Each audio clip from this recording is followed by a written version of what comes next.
One TV special report.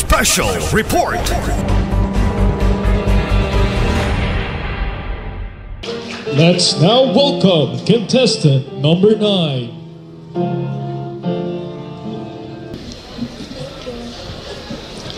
Hawak ang aking raketa, basang-basa ng pawis ang kamay. Ang puso ay kumakabog, hindi dahil sa takot, kung hindi sa pananabik. Naalala ko pa sa araw ng paligsahan sa badminton. Hindi lang ako ang lumaban, buong Uzamis ang kasama ko. Sa bawat sigaw ng, "Kaya mo yan!" Sa bawat libreng sakay patungo sa tagpuan, sa bawat masiyang ngiting sumasalubong sa akin mula sa mga guro at opisyalis ng lungsod, ramdam ko, hindi ako nag-iisa. Doon ko nakita na ang Asenso Uzamis ay hindi lang proyekto. Ito ay damdaming bumabalot sa bawat mamamayan. Ito ay pagkilos. Ito ay malasakit. Magandang hapon po sa inyong lahat. Isang karangalang magsalita sa harap ninyo, dala ang kwentong hindi lang ng isang simpleng mag-aaral, kundi ng isang lungsod na patuloy na binubuo ang pangarap para sa lahat. Isipin ninyo ang isang lungsod kung saan ang mga kalsada ay maayos, malinis at ligtas. Isang lungsod kung saan ang mga mag-aaral ay pumapasok sa paaralang may telebisyong pang-edukasyon sa bawat silid-aralan. May mga gurong handang magsakripisyo at may mga leader na tapat sa serbisyo. Ito ang Asenso Uzamis. Ang mga pangarap ay may direksyon at ang tagumpay ay walang kondisyon.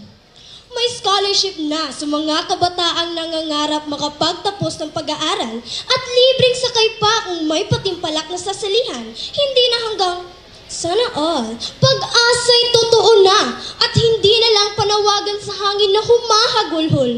Isang lungsod, isang bisyon, isang bansa. Sa Asenso Uzamis, ito ay hindi lamang tema.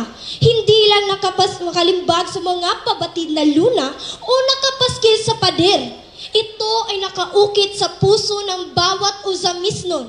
Ito ang gabay sa bawat proyekto, bawat plano at bawat aksyon. Dahil ang tunay na kaunlaran ay hindi lamang nasusukat sa laki ng gusali o bilang ng puhunan, kung hindi nararamdaman sa bawat tahanan. Ito ang pamilyang masaya at may pag-asa, ang tunay na may malasakit sa masa. Bilang kabataan, nasaksihan ko ang mga pagbabagong ito. Ako'y naging bahagi sa mga paligsahan. Ako'y lumaban, dala ang pangarap at sinuportahan ng aking lungsod. Ako'y naglalakad na sa mga bagong kalsadang dating maputik, delikado at walang kasiguraduhan. Ngunit ngayon, hindi na lang ito basta sementado. Meron na ring mga nakatirik na ilaw trapiko sa bawat hangganan ng kalsadang konkreto. Kaya't mas ligtas na ang bawat tawiran at walang panggambang dulot sa bawat daraanan. Ako'y nag-aaral na sa silid-aralang may malapad na telebisyon para sa mas makabago at makabulahang pagkatuto. Kalamang hatid ay walang kapantay, gabay sa pangarap tungo sa tagumpay. Hindi lahat ng lungsod ay may ganitong pagkakataon, kaya responsibilidad natin itong pasalamatan at pangalagaan. Kapag iisa ang layunin, iisa rin ang direksyon. Kapag nagkakaisa ang isang lungsod, gumaganda ang buong bayan. Muli, inuulit ko, ang Asenso Uzamis ay hindi lang para sa akin, hindi lang para sa iyo. Ito ay inspirasyon para sa buong bansa. Kaya nating umangat, kaya nating umasenso, kung sabay-sabay, kung sama-sama. Ako po'y isang mag-aaral, isang anak ng Asenso Uzamis at habang buhay kong dadalhin ang aral na ito. Isang lungsod, isang bisyon, isang bansa. Asenso Uzamis, Asenso Misamis Occidental, Asenso Pinoy. Maraming salamat po. Let's now welcome contestant number 10.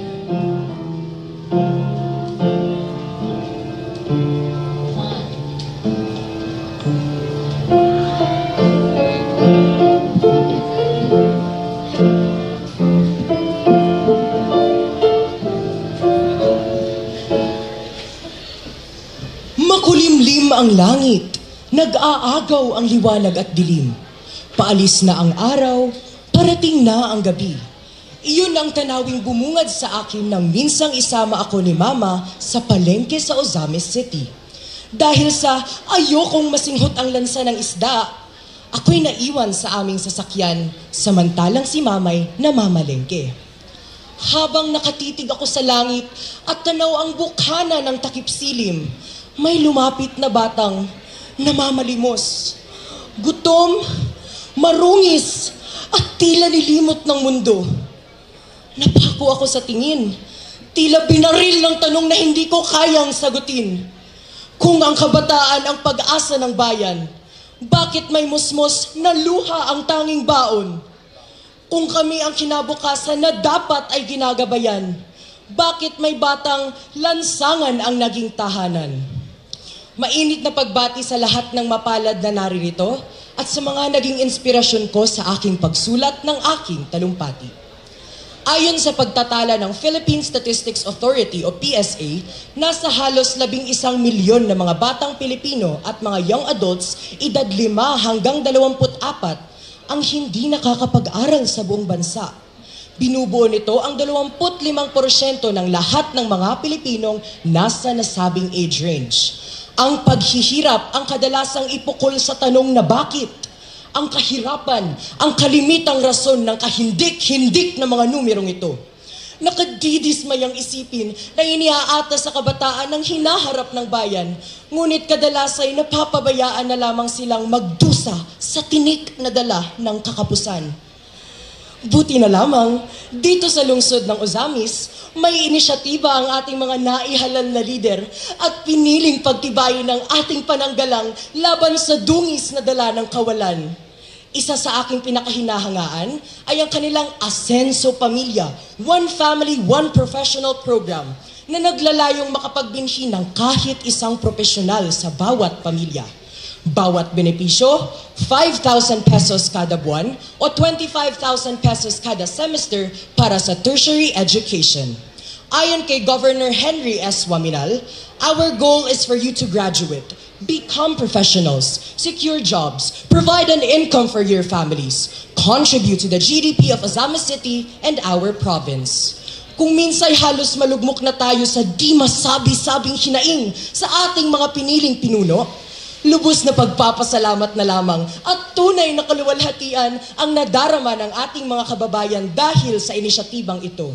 Patunay na mayroon pa talagang mga bago at dalubhasang lider na mas pinipiling unahin ang kapakanan ng kanilang nasasakupan at hindi ang sariling interes. Dagdag pa rito, ang kanilang platapormang nakaugnay sa sektor ng pangkalusugan na kung tawagin ay Free Hospitalization Program at Burial Assistance ay tunay rin na nakatutulong sa pang-araw-araw na pamumuhay ng mga Ozamis nun. Lubos pa itong mapaiigting ngayon, lalo na't ang Asenso Pinoy Party List na kinakatawan ni Congressman Indy F. Waminal ay may pwesto na sa Kamara. Sa pagpapatibay ng kapayapaan at kaayusan sa lungsod, ang kasalukuyang administrasyon sa pangunguna ni Mayor Sam Fuentes ay nag-turnover ng 2 patrol cars sa Ozamis Police Station at isang patient transport vehicle sa City Disaster Risk Reduction Management Office o CDRRMO. Bilang isa sa mahigit 3,000 mag-aaral sa Ozamis City National High School, lubos kaming pinagpala sapagkat maliban sa 64 na bagong silid-aralan na naipatayo noong panahon ni Congressman Ando F. Waminal noong siya pa ang alkalde, nakapagbinhi rin ng 8 million peso minigym at kabilang na rin ang patuloy na pagpapaayos ng aming tanyag na oval track. Kung minsay nagtataka ako kung bakit paunti ng paunti ang mga batang lansangan, ngayon, malinaw na ang sagot. May mga lider na piniling maging liwanag sa gitna ng dilim. Matalim ang pangil na bitbit ng mapamuksang hirap, kaya't dapat lamang nakagitingan ng mga tinitingalay mapalaganap. Sabay-sabay nating harapin ang liwanag na dala ng silahis at ipagmalaki ang natatanging pag-usbong at pag-asenso ng Ozamis. Maraming salamat. Let us now welcome contestant number 11.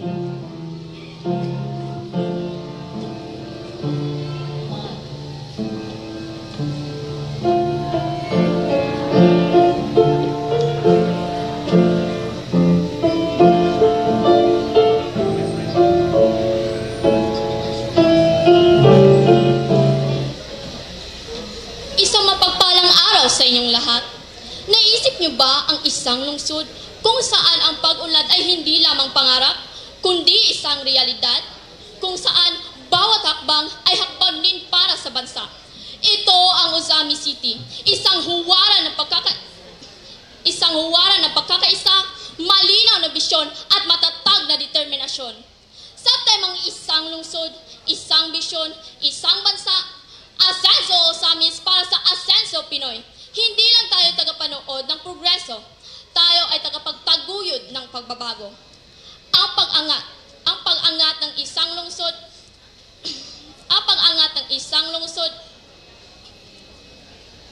ay umuusad ang buong bansa.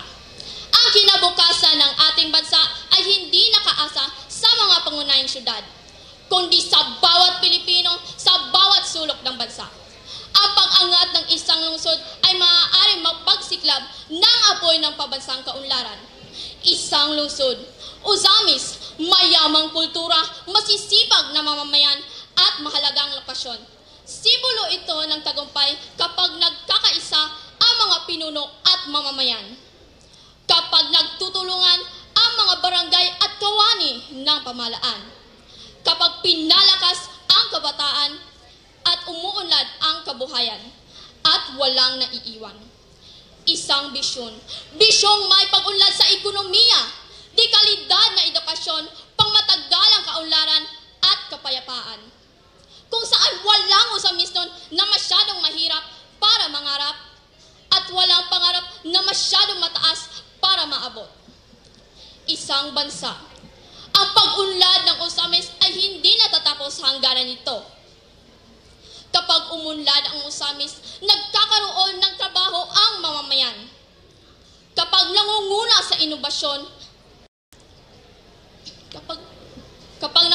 sa inobasyon, itinataguyod ang buong bansa.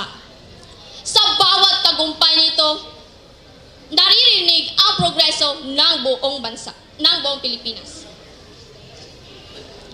Sa mga nakaraang taon, maraming proyekto ang Asenso Ozamis, gaya ng Asenso Wellness Park, ang programang One Family, One Professional, mga tulong pangkabuhayan at iba pang proyektong tahimik ngunit damang-dama ng mga tao.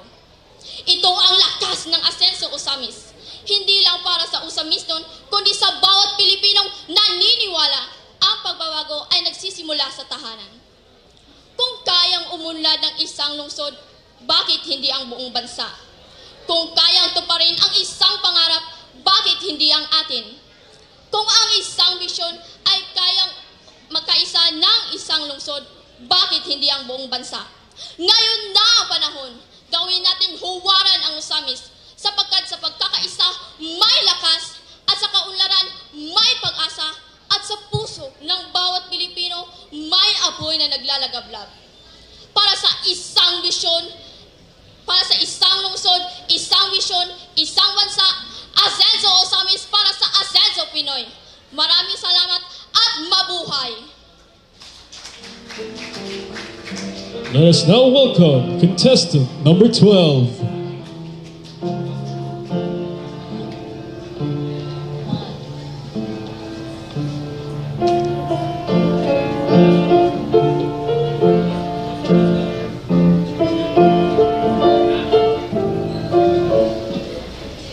Tanong ko lang, kailan tayo aasenso?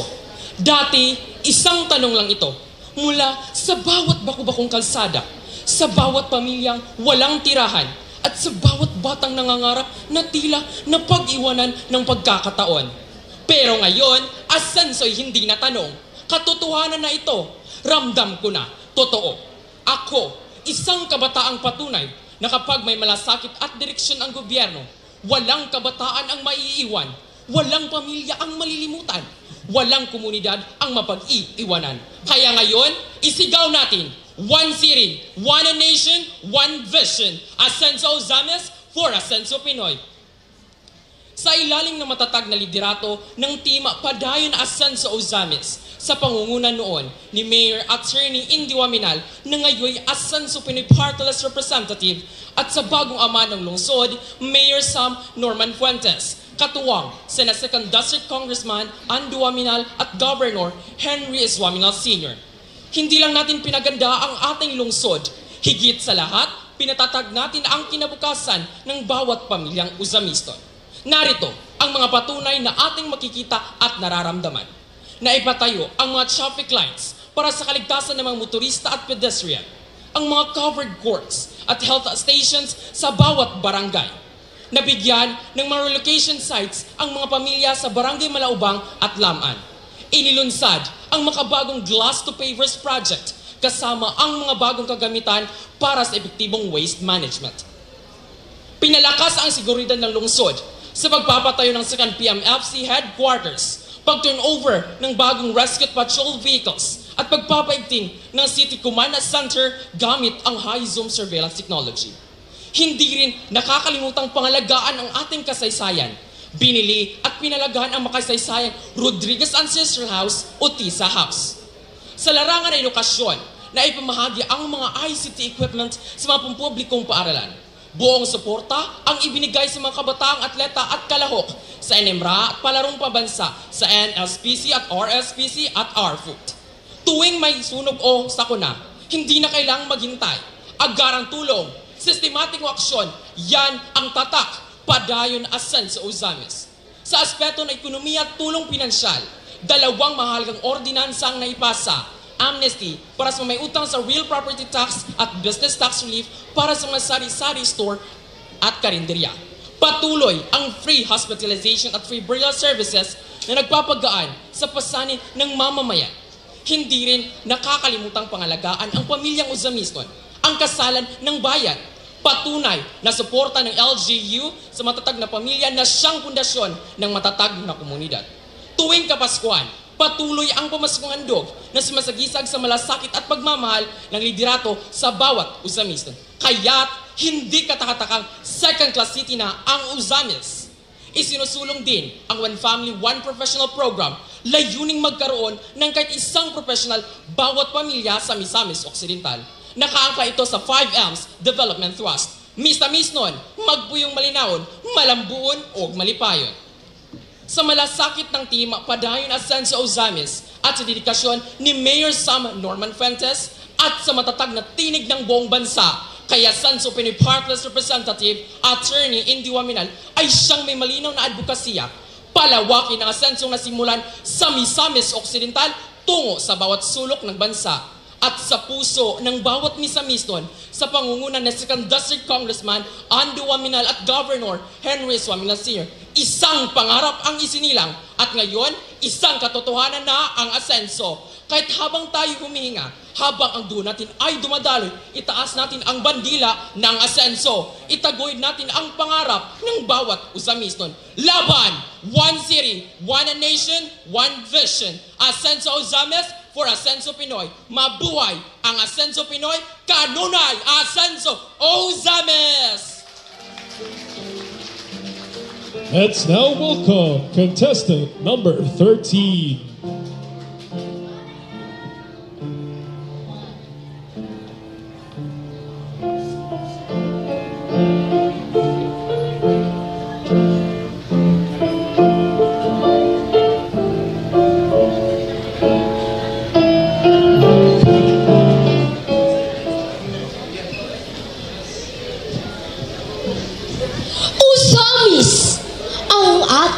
Lungsod, ang ating tahanan. Isang lungsod na ang ilaw ay nagniningning sa pag-unlad at pagkakaisa. Aking paggalang sa ating mga pinuno, mga opisyal ng lungsod, sa pangunguna ng ating alkalde, kagalang-galang Attorney Sam Norman Fuentes, mga hukom, mga kapwa tagapagsalita, Ginoo at binibini, magandang hapon po sa ating lahat. Mga kapwa ko Uzamisnons, itaas natin ang ating tinig sa pagdiriwang sapagkat tayo ay saksi sa isang lungsod na nagpapaangat ng buhay, nagtatayo ng malalakas na komunidad, nagtatanim ng tiwala at nagbibigay pag-asa. Isang lungsod na may asensong mithiin para sa iisang bansa. Bilang inyong tagapagsalita ngayong hapon, sa kabila ng aking pagkabata, ako ay namulat sa mabuting mithiin ng Asenso Ozamis. Ang ating mga pinuno ay aktibong nakikilahok sa pagpapabuti sa edukasyon sa pamamagitan ng mga inisyatibong tulad ng Smart TV, libreng tablet at scholarship. Sila ay nagtatayo ng isang matibay na pundasyon para sa isang mas maliwanag na kinabukasan. Ang ating mga kagalang-galang Mayor Sam Norman Fuentes, Kongresista Ando Waminal, Gobernador Henry Waminal at Kinatawan Indy Waminal ay nagbahagi ng Asenso Ozamis Flagship Project na siyang mga libreng pagpapa-ospital at paglilibing. Ang kasalan ng bayan ay isinulong din upang ipagdiwang ang biyaya ng pamilya at pag-ibig. Ang Asenso ay nakatuon din sa kagalingan ng serbisyo publiko. Mga Uzamisnons at Misamisnons, tayo ay matagumpay na nakakuha ng isang pwesto sa Kongreso. Ang Asenso Pinoy Party List ang magdadala ng ating tinig sa pambansang entablado. Ang tagumpay ng Asenso Pinoy ay patunay na ang puso ng bawat Uzamisnons ay tumitibok bilang isa. Ang Asenso ay hindi lamang isang programa. Ito ay refleksyon ng ating pagkakaisa. Ipagpatuloy natin ang mantra ng ating mga pinuno. Misamisnon, magpuyong malinawon, malambuon, o malipayon. Pabayaan nating magliyab ang apoy ng Asenso sa ating puso. Yakapin natin ang liwanag ng Asenso nang may pagmamalaki at karangalan. Sama-sama nating tahakin ang isang maliwanag na kinabukasan para sa lahat ng mga Pilipino, sapagkat tayo ay iisang lungsod na may iisang mithiin para sa iisang progresibong bansa. Asenso, isang ilaw sa pagunlad at pagkakaisa. Maayong hapon, Ozamis.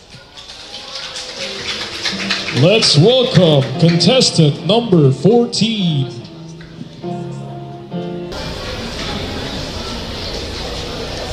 Isang pangalang minsang naging kahulugan ng pangamba. Ozamis. Kung ang ibang lungsod ay iniuugnay sa pag-unlad at kagandahan, ang Ozamis noon ay tila ikinulong sa imahe ng kadiliman, kriminalidad, droga at karahasang politikan. Sa halip na pag-asa, binalot ng takot at bahala. Sa halip na pagunlad, sumalubong ay pangungutya. At sa tuwing binabanggit ang Ozamis, ang unang pumapasok sa isipan ng marami ay hindi ginang, kundi anino ng isang mapait na nakaraan. Marami ang natakot, dumistansya at nagbataw ng hatol na tila ba ang Ozamis ay isang lugar na wala ng pag-asa. Ngunit ngayon ay nagbago ang takbo ng buhay.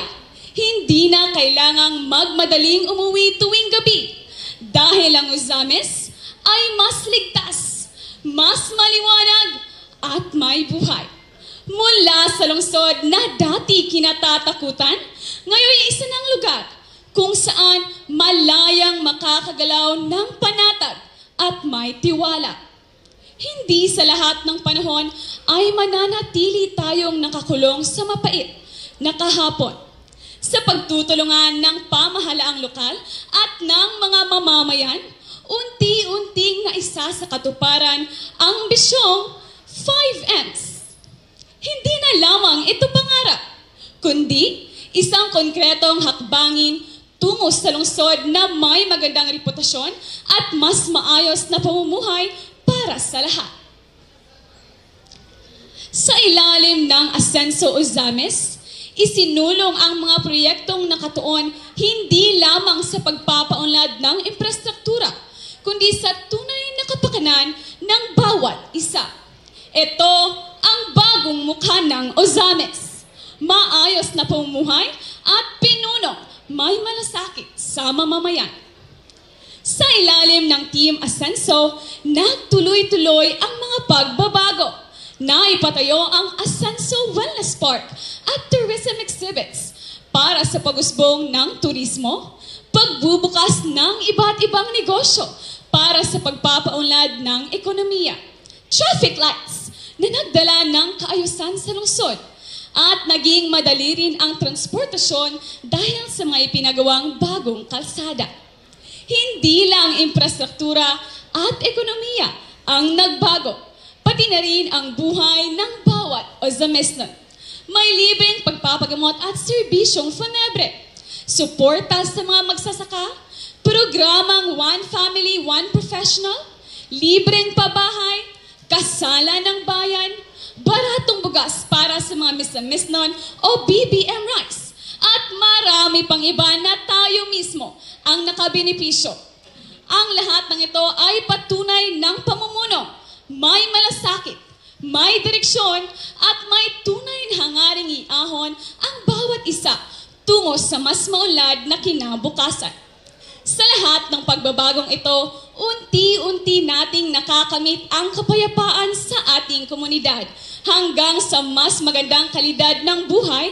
Namulat tayo sa tunay na kahulugan ng pag-unlad. Kapag ang bawat isa ay namumuhay ng may kapayapaan, kaunlaran at kasiyahan, doon natin makikita ang tunay na saysay ng isang progresibong lungsod. Ito ang Ozames ngayon. Matatag, may direksyon, at may puno ng pag-asa. Isang lungsod na muling bumangon at ngayon ay buong tapang na ipinagmamalaki. Kami ang Asenso ng bayan. Misamesnon, magpuyong malinawon, malambuon o malipayon. Salamat.